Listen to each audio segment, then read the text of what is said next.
కుసుమ ఉదయం లేచి కిచెన్లోకి వెళ్లకుండా అలాగే గదిలో ఉండిపోతుంది. తనలో తాను, అయ్యో దేవుడా, వంట చేయటమే కష్టమనుకుంటే అవి ఏవేవెక్కడ పెట్టాలి, ఏం కొనాలి, ఇవన్నీ నేనే చూసుకోవాలా అని అనుకుంటూ ఉండగా కౌసల్యామిని బయటికి పిలుస్తుంది. కుసుమా, కుసుమా, ఏంటింకా వంట మొదలెట్టలేదు? వస్తున్నానత్తయ్యా, కొంచెం సమయం ఇవ్వండి, మొదలెట్టేస్తాను. సరే, ఇంకొక 20 నిమిషాలు. అందరికీ టీ కావాలి. అలాగే అత్తయ్యా, అయిపోతుంది అని చెప్పి గబగబా కిచెన్లోకెళ్లి పనులు చేయటం మొదలెడుతుంది. అక్కడికి వెళ్తే అంతా చిందరవందరగా పడున్నాయి. తనలో తాను, అయ్యో, నేను రాత్రి కిచెన్ శుభ్రం చేయలేదా? అసలింత చెత్తగా ఉందేంటి? ఇదంతా నేనే శుభ్రం చేసుకోవాలి కదా, బాబోయ్ అని అనుకుంటూ ఉండగా అక్కడికి కీర్తి వచ్చింది. కుసుమా, కాఫీ రెడీయా? మీ బావగారికి టైం అయిపోతుంది. ఇదిగో ఇప్పుడే పెట్టేస్తానక్కా. అసలేంటి కిచెన్ ఇంత చిరాగ్గా ఉంది? క్లీన్ చేసుకోవడం తెలీదా? అంటే రాత్రి అలసిపోయి నిద్రపోయానక్కా. తొందరగా కానివ్వు మరి, ఇంత ఆలస్యంగా ఉంటే ఎలా చెప్పు అని అక్కడి నుండి వెళ్ళిపోతుంది. ఇక కుసుమ ఒక్కతే అక్కడ పనులన్నీ చేస్తుంది. అందరికీ కాఫీలు టీలు ఇస్తుంది. అప్పుడు కౌసల్య, పాపం కుసుమ ఒక్కతే అన్నీ చూసుకోలేకపోతుంది కదండీ. ఏం పర్లేదు, తనకు కూడా అలవాటు అవ్వాలి కదా. ఒక్కతే ఎంతని చేస్తుంది? మేం కూడా సాయానికి వెళ్తాం. వెళ్తే ఆమె ధ్యాస మళ్ళీ తిండి మీదకి వెళ్తుంది. అవును, అది కూడా నిజమే అత్తయ్యా. ఇంటిని ఎలా చక్కదిద్దాలో కూడా తెలుసుకోనివ్వు, అప్పుడు సాయం చేద్దురులే అని అంటాడు. కుసుమ వంటగదిలో ఒక్కతే దిగులుగా కూర్చుంటుంది. దాంతో కీర్తి అక్కడికి వెళ్తుంది. ఏంటి కుసుమా, ఒంటరిగా కూర్చున్నావ్? ఏమైంది? వంట చేయటమే అంతంత మాత్రమంటే ఇప్పుడు సరుకులు కూడా చూసుకోవాలంటున్నారు. వంట చేసే వాళ్ళకే తెలుస్తుంది ఎక్కడ ఏమేం కావాలో, ఎంతెంత అవసరమో. కొంచెం నాకు సాయం చేయొచ్చుగా అక్కా? అమ్మో, మావయ్య గారు వద్దన్నారు. అసలు ఈ చలికి ఇన్ని పనులు చేయాలంటే ఒళ్ళు హూనమైపోతుంది. అది కావాలి, ఇది కావాలి అని మాకు ఆర్డర్లు వేసినప్పుడు తెలీదా మరిది? నాకిప్పుడే అర్థమవుతుందక్కా. సరే సరే, మాటలు పక్కన పెట్టి పనులు చూడు అని కీర్తి అక్కడి నుండి వెళ్ళిపోతుంది. తర్వాత కుసుమ ఓ పేపర్ తీసుకుని రాయటం మొదలెడుతుంది. ఇంతలో రాజేష్ వచ్చి ఆ లిస్ట్ చూసి నవ్వుతాడు. ఏంటి బావగారు, ఎందుకు నవ్వుతున్నారు? నీ లిస్ట్ చూసి నవ్వుతున్నాను.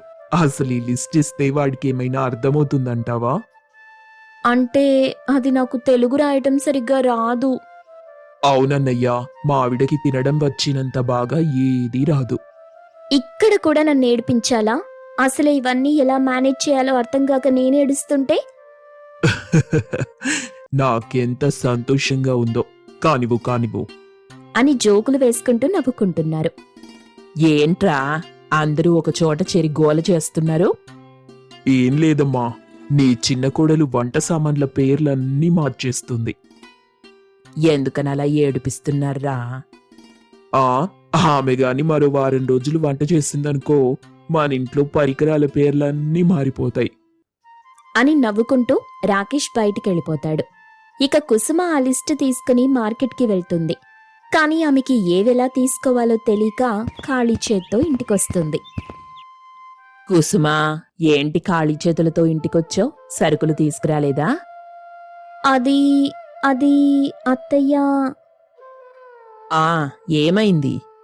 అది నాకు అవెలా తీసుకోవాలో, ఎంతెంత తీసుకోవాలో, అసలేది మంచిదో అర్థం కావట్లేదు.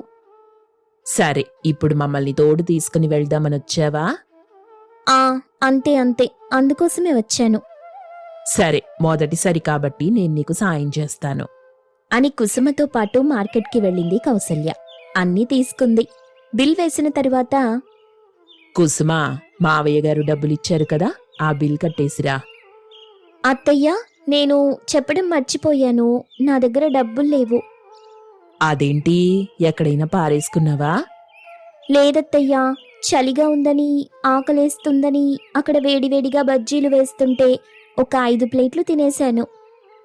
ఏంటి, 5 ప్లేట్ల బజ్జీలు ఒక్కదానివే తినేసావా? అంటే రుచిగా ఉందని తిన్నానత్తయ్యా అని చెప్పడంతో కౌసల్య షాక్ అయింది. సరే, ఇప్పుడు తిన్నావు కదా, తిన్నది అరగాలి కదా. నేనిక్కడే ఉంటాను, ఇంటికెళ్ళి డబ్బు తీసుకురా. మళ్ళీ ఇంటికెళ్ళి రావాలా అవును, వెళ్ళి రావాల్సిందే. అని చెప్పడంతో చేసేదేం లేక ఇంటికెళ్ళి డబ్బు తీసుకుని మళ్ళీ మార్కెట్కొస్తుంది. ఇక మధ్యాహ్నానికి పులిహోర సిద్ధం చేస్తుంది. అబ్బా, ఏంటిది కుసుమ ఇలా పచ్చగా ఉంది? అది పులిహోరండి. పులిహోర ఎక్కడైనా పసుపు రంగులో ఉంటుంది, ఇలా పచ్చగా ఎందుకుంది? అంటే అది యూట్యూబ్లో చూసి నేను దానిలో కొత్తిమీర పుదీనా పేస్ట్ వేశానండి. అమ్మా అమ్మా, ఇది విన్నావా? నీ కోడలు ఏం చేసిందో? అబ్బబ్బబ్బా, ఏంట్రా మీ గోలా? నీ కోడలు పులిహోరని పచ్చగా చేసిందమ్మా. ఈమెకి ఈ జన్మలో వంట రాదు. అని నవ్వుతూ ఏడిపిస్తాడు. ఇంతలో అక్కడికి రఘురాం వచ్చాడు. తానే నేర్చుకుంటుందిలే, ఎందుకు ఊరికి అలా ఏడిపిస్తారు? లేకపోతే ఏంటి నాన్న ఇది? తేడా లేకుండా అన్నీ తినేస్తుంది గాని వండడం మాత్రం రాదు. అబ్బా సర్లేరా, ఇప్పుడు నేను మీకు ఒక విషయం చెప్దామని వచ్చాను. ఏంటి మావయ్యా, నాకేమైనా కొత్త బాధ్యతలు ఇస్తున్నారా? అదేం కాదులే, నువ్వు కంగారు పడకు. ఎల్లుండి మీ అత్తయ్య పుట్టినరోజు కదా. అవును, భలే న్యూస్ చెప్పారు మావయ్యా. ఆ అందుకే మనం తన కోసం మంచి డిన్నర్ ప్రిపేర్ చేయాలి. అయితే కుసుమ కిచెన్ నుండి బయటికెళ్ళాలి. ఇది నిజమే మావయ్యా. అదేం కాదు, నేను స్వయంగా నా చేతులతో బర్త్డే కేక్ చేస్తాను. చూడండి, మీరంతా షాక్ అవుతారు. అందరూ ఇంకా కుసుమను ఆట పట్టిస్తారు. అప్పుడు కౌసల్య, అబ్బా, మీరు తన నాట పట్టించింది చాలే. తను నా కోసం ప్రేమగా చేస్తానని చెప్పింది కదా, చెయ్యనివ్వండి. సరే అమ్మా. కానీ రుచిగా ఉండాలి, సరేనా? సరే అత్తయ్యా, కానీ నాదొక చిన్న రిక్వెస్ట్. ఏంటది? నేనిప్పటి వరకు యూట్యూబ్ చూసి వంటలు చేశాను, కానీ ఇప్పుడు మీరు చెప్తూ ఉంటే చకచకా చేసేస్తాను. అప్పుడు ఆ తప్పులు రావు కదా. సరే, నువ్వు చేస్తానంటే నేనెందుకు సాయం చేయకుండా ఉంటాను చెప్పు. ఖచ్చితంగా చేస్తాను. థ్యాంక్ యూ అత్తయ్యా. ఇంకా రోజులు గడుస్తాయి. బర్త్డే రోజు రాత్రి అంతా డిన్నర్కు కూర్చుంటారు. ఏంట్రా, మీ అమ్మ బర్త్డే అని డిన్నర్ బయట నుండి తెప్పించావా ఏంటి? నేనేం చేయలేదు నాన్న, అన్నయ్య తెప్పించుంటాడు. నాకు కూడా ఏం తెలీదు నాన్న, బహుశా కీర్తి అమ్మ కోసం చేసుంటుంది. పోనీలే తల్లి, అన్ని మీ అత్తయ్యకు నచ్చిన వంటలే చేశావు. అయ్యయ్యో, నేనెక్కడ చేశాను మావయ్య? ఉదయం నుండి నేను నా గదిలోనే ఉన్నాను. మరిన్ని వంటలు, అది కూడా చూడ్డానికి ఇంత అద్భుతంగా ఎవరు చేస్తుంటారు? అని అందరూ ఆశ్చర్యపోతుండగా కుసుమ కౌసల్య అక్కడికొస్తారు. ఏంటి అందరూ అంత ఆశ్చర్యపోతున్నారు? అది ఈ వంటలన్నీ నువ్వే చేశావా? లేదు, అవన్నీ మన కుసుమ చేసింది. అందరూ షాక్ అయ్యారు. వాసన చూస్తుంటే ఈ రోజు ఏదో పెద్ద మార్పు కనిపిస్తుంది. అవును మావయ్య, రుచి కూడా బావున్నాయి. కానీ ఇవన్నీ కుసుమ చేసిందంటే నమ్మలేకపోతున్నా. నమ్మాలి, తనే చేసింది. చాలా బాగా చేసింది. బాగున్నాయి తల్లి, చాలా చక్కగా చేశావు అనడంతో కుసుమ ముఖం ఆనందంతో వెలిగిపోయింది. చూసావా కుసుమ, మనసు పెట్టి పని చేస్తే వంటలెంత అద్భుతంగా వచ్చాయో. అవును, నిజమే అత్తయ్య, నాకిప్పుడిప్పుడే అర్థమవుతుంది. ఈ రోజంటే అత్తయ్య చెప్తున్నారు కాబట్టి చేశావు, మరి రేపేం చేస్తావు? రేపు కూడా అత్తయ్య ఉంటారుగా, ఆమె చెప్తుంటే నేను చేసేస్తాను. రేపు తను ఉండటం లేదు కుసుమా. అయితే కీర్తి అక్క ఉంటుంది కదా. లేదు, నేను అత్తయ్య రేపొక కార్యక్రమానికి వెళ్తున్నాం.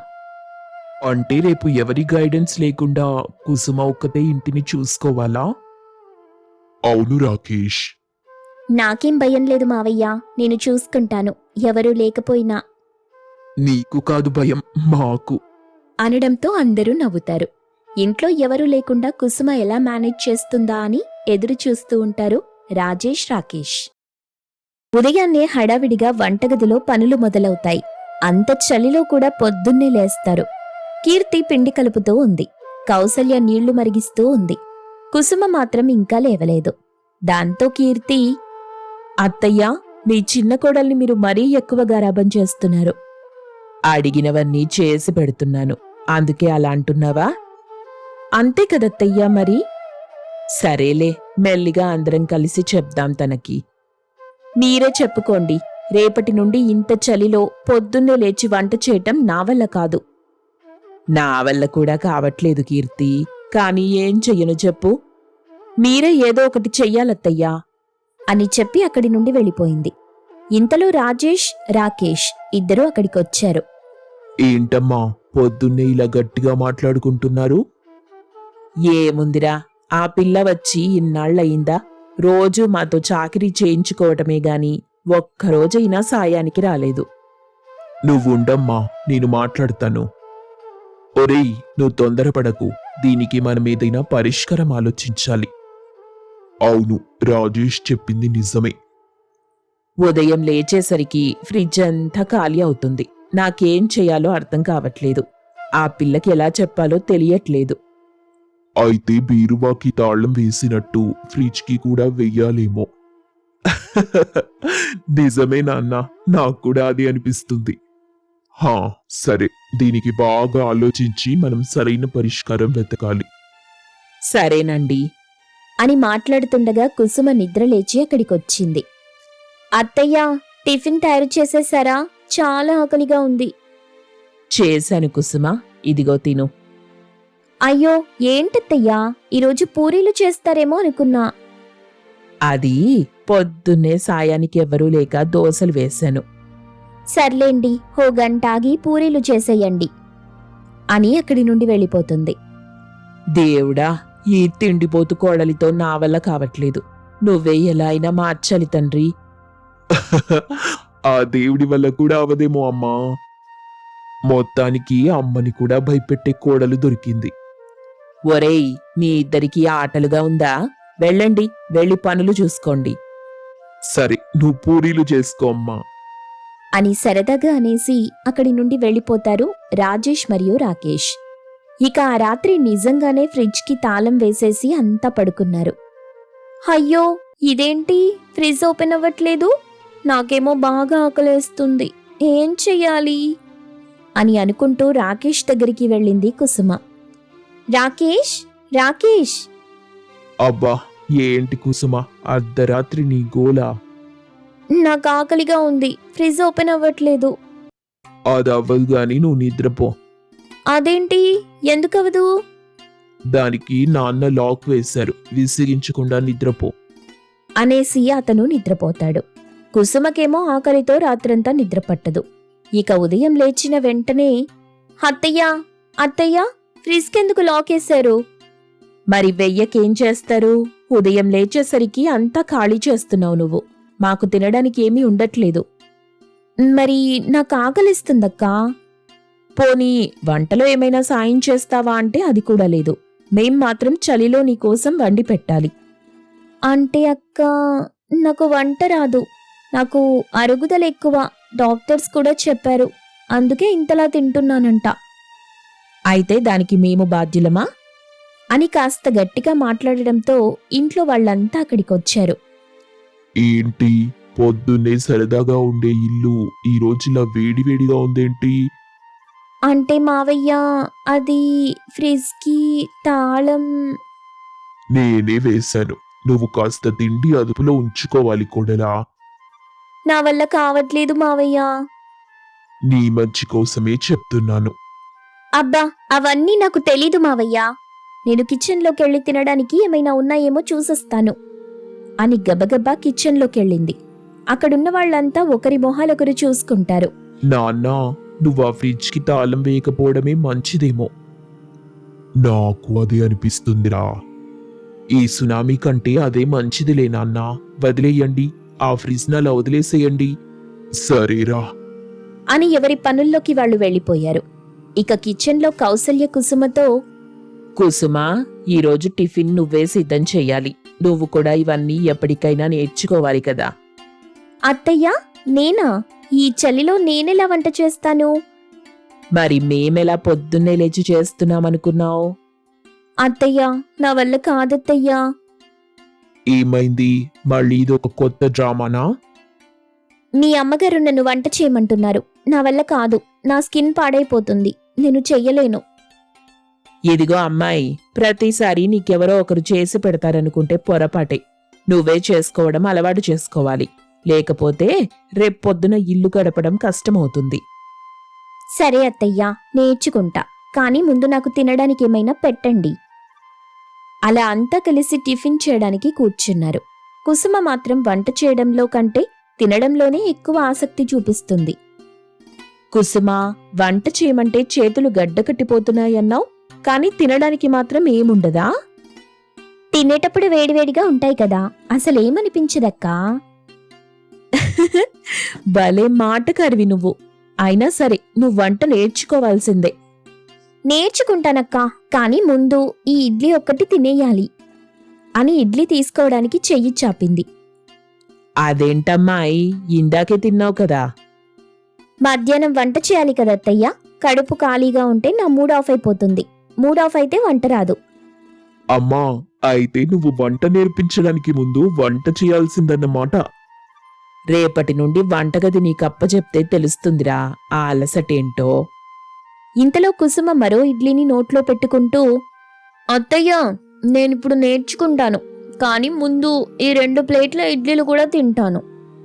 వదినా, నువ్వు కాలేజీ రోజుల్లాగే ఉన్నావు, ఏమాత్రం మారలేదు.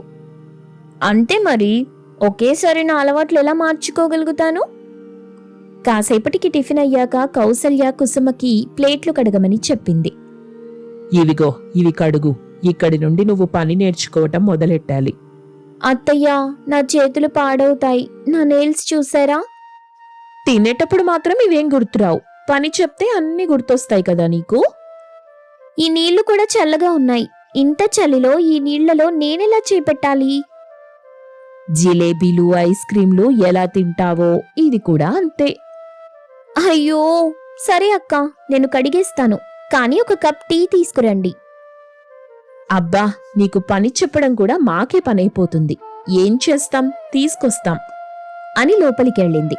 మరోవైపు కౌసల్య, రఘురాం గదిలో మాట్లాడుకుంటున్నారు. ఏ అమ్మాయికి పని చెప్తున్నా తిరిగి మాకే పని చెప్తుంది. పోనీలే, పనైతే చేస్తానందిగా, మెల్లగా తిండి మానుకుంటుందేమో. మీ అందరికీ నవ్వులాటగా ఉంది, మన కోడలికేమో ఆటలుగా ఉంది. ఇంతలో కుసుమ అంట్లు కడిగేసి లోపలికొచ్చింది. అత్తయ్య, అంట్లు కడగటం చాలా కష్టమైంది. నా వెన్ను నొప్పొస్తుంది. 2 ప్లేట్లు కడిగితే వెన్ను నొప్పా? అవునక్కా, నాకు చిన్నప్పటి నుండి ఇది ఉంది. ఎన్నున్నాయి నీకు చిన్నప్పటి నుండి? ఇంతే అక్కా, నేనెక్కువ పని చేయలేను అని అంటుండగా ఇంతలో రాకేష్ వచ్చి, సరే సరే, వెన్ను నొప్పొచ్చిందా? అవును, నన్ను చూడండి రాకేష్, ఎంత కష్టపడుతున్నానో. నువ్వు కష్టపడితే మా ఇంట్లో ఏంటో పండగలా ఉంది. మీకన్నీ వేళాకోలాలే. మరి లేకపోతే చలిలో తినడానికి రాని నొప్పులు పనులు చేయడానికి వస్తున్నాయా? అన్నీ చూస్తున్న కీర్తి, కావ్య ఒకరినొకరు చూసుకొని నవ్వుకున్నారు. ఇదంతా ఇంకా మొదటి దశే. ఈ పిల్లని మార్చడానికి ఇంకో పెద్ద ప్లానే వెయ్యాలి. అవును, నిజమేనండి. ఇలాంటి వాళ్ళని ఎక్కడా చూడలేదు నాన్నగారు. అసలు ఏం చెయ్యాలో అర్థం కావట్లేదు అని సీరియస్గా మాట్లాడుకుంటుంటే ఇంతలో కుసుమ కిచెన్లో నుండి, అత్తయ్యా, నాకు పలావ్ తినాలనిపిస్తుంది, లంచ్కి చేస్తారా అని అంది. అందరూ షాక్ అయ్యారు. మళ్ళీ మొదలెట్టిందిరా దేవుడా అని అనుకుంటారు.